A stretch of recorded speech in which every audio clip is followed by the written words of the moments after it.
My name is Linda Cirulli-Burton, and welcome to this channel named Above the Battleground, ACIM. Above the Battleground is based on the teachings of a spiritual self-study path known as A Course in Miracles. I've been a student of A Course in Miracles for many, many years, and I can say that what prompted me to really create these videos was the desire to have the lessons or the insights go in deep within me and perhaps be of some benefit to you. Now, I think what's going on because of the wildness and the craziness in the world, in this external world, is that so many of us are at a loss on how to negotiate these times that a lot of people are really turning to spiritual lives, perhaps to a life of newly devoted religious practices, but something is going on. And I am more than happy about this kind of thing that is occurring, and that I wish for everyone that they find what works for them, what brings each of them, each of you, joy and peace and light as we negotiate what really appears to be excruciating darkness. All I've got to say is we can do this.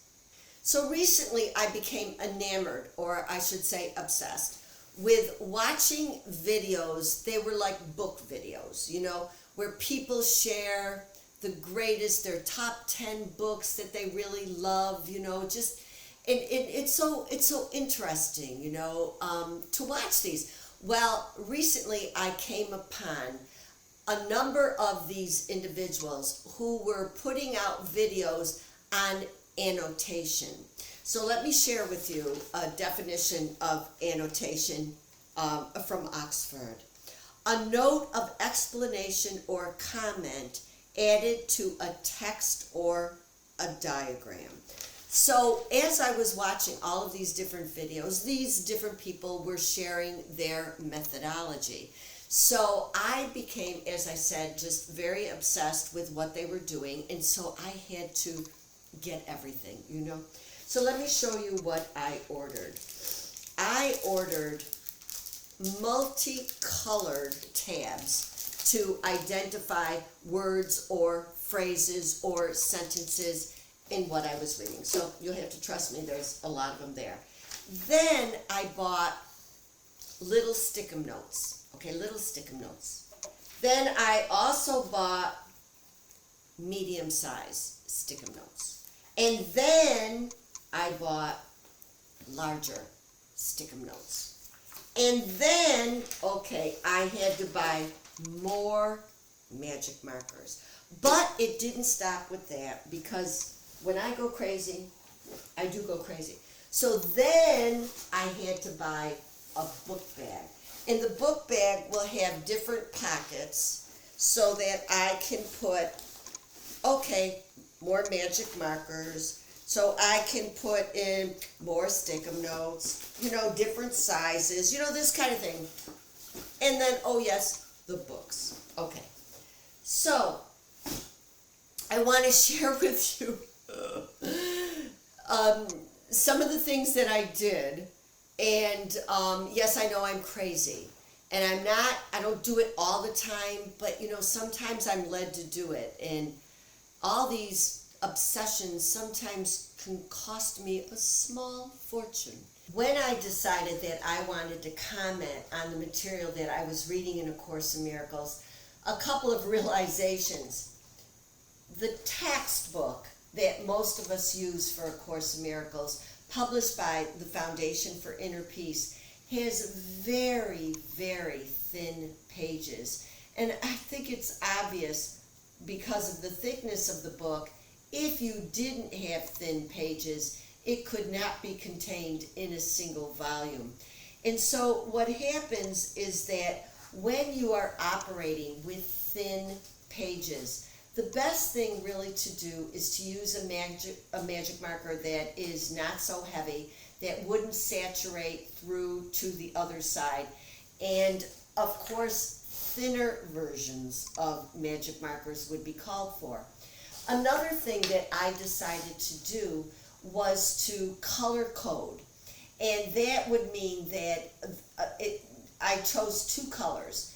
Yellow was designed to mark off language that I thought was so beautiful, so stunning. Blue would be for lessons or insights that just knocked my socks off, you know. And it would go right through. So it would be, I would use small stick-em notes or medium-sized stick-em notes or large stick-em notes in the appropriate color for what it was that I needed to comment on. So I actually decided that I was so committed to doing this that I was going to use a publication by the Foundation for Inner Peace where there were 3 separate books that they published instead of this single volume. And I'm not sure that they publish that anymore just because it's kind of like big and outrageous. So a separate book was published for the text of A Course in Miracles.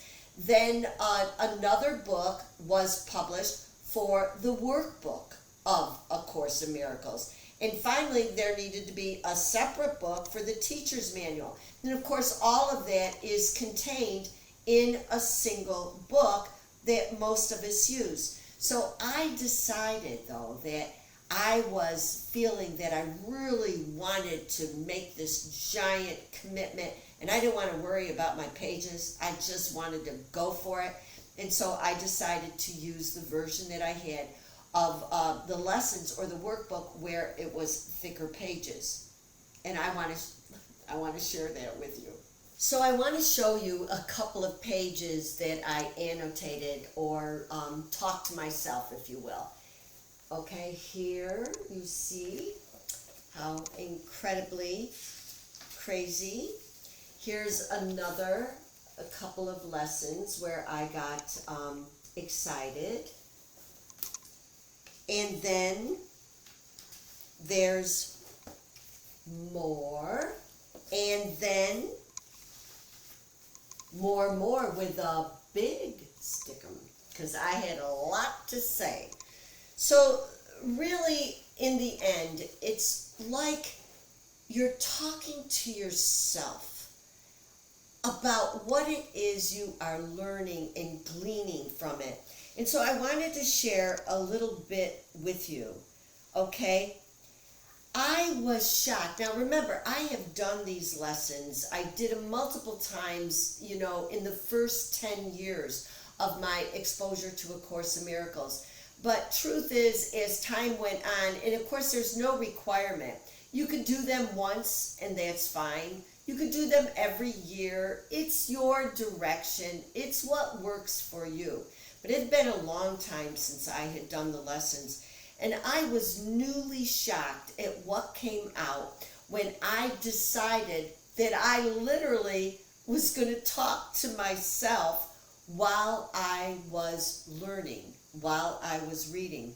So one of the lessons that really got to me was lesson 103. God being love is also happiness. Now the reason why this kind of shocked me was the fact that I realize now that I put a lot of limits on my love when I met the man who would become my husband. I was so petrified of losing him when at first he showed up in my life that it even drove me to seek professional help. What is that fear? What is that fear that grips us? That sense of impending gloom and loss that can govern the way we conduct ourselves or live in these bodies in this lifetime. We're choosing, of course, the mind of the ego. And I had written down, I was so petrified of losing Jim when first I found him. I limited happiness by redefining love as limited. This is baloney. Baloney. Why are we so afraid? And this lesson helped me beyond belief because it said to me, God being love is also happiness, and it is happiness I seek today. I cannot fail because I seek the truth. That I just want you to know that this was the first time that I came to grips of the damage that I had done to myself back in 1991 when I first became a married woman. Now, another one is the lesson right before it, lesson 102. I share God's will for happiness for me. Now, this is another one that really, really shocked me. When I decided to annotate, when I decided to respond, meaning I pay attention to what I'm learning, to what this is saying to me. I realized then that so often the concept of salvation is really evening out my what I am due to God, or what is due to God. It's really like karma, right? Karma. And what it says is, all right, the lesson is, I share God's will for happiness for me. Okay, this lesson told me that salvation is not sacrifice and suffering. Indeed, it is not. I share God's will for happiness for me. Happiness, I had written, home, safety, peace, no fear, salvation, rest. In fact, I had written on the side, happiness was placed inside me. What a novel idea. It's inside me. It is, I as the decision maker can choose the mind of ego or the mind of spirit.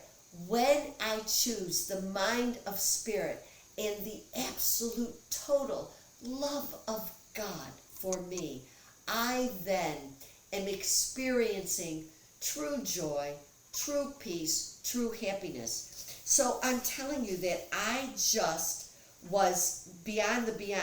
Here, when I had my long stick-em note, lesson 105 said, God's peace and joy are mine. God's peace and joy are mine. And then it showed me where I blocked my own peace and my own joy from making people into enemies. When I make someone into an enemy, I am blocked. I'm blocked from the peace and joy that are mine. So I'd written on my stick-em note, I can't enter the kingdom without my brothers and sisters. We are one. If I cannot melt my barriers of peace and joy to my brothers and sisters, I cannot receive there. You can do this. No more enemies. Now, I can disagree with you. And as my friend said over lunch today, why should that taint a friendship? Why should it destroy us? I don't think the same way you do, but you are my brother. You are my sister. I refuse to make you my enemy, because if I do, like I wrote on my stick-em note, I can't receive the peace and joy that are mine. I can't receive it. Well, I'm telling you, I was getting it, and I was getting it. And I share this with you because it was annotation. It was talking to myself and realizing things I never realized before. So my suggestion, when you are dealing with something spiritual or something that is devotional or something that is riveting, something that really has the possibility of changing your mind, of changing the way you look at the world, then what the heck? Annotate. Use a magic marker. Use colored pencils. Use stick-em notes. Whatever works. I think you'll be just as surprised and riveted as I was, and am. So thank you for spending this time with me, and I look forward to being with you again. Take care.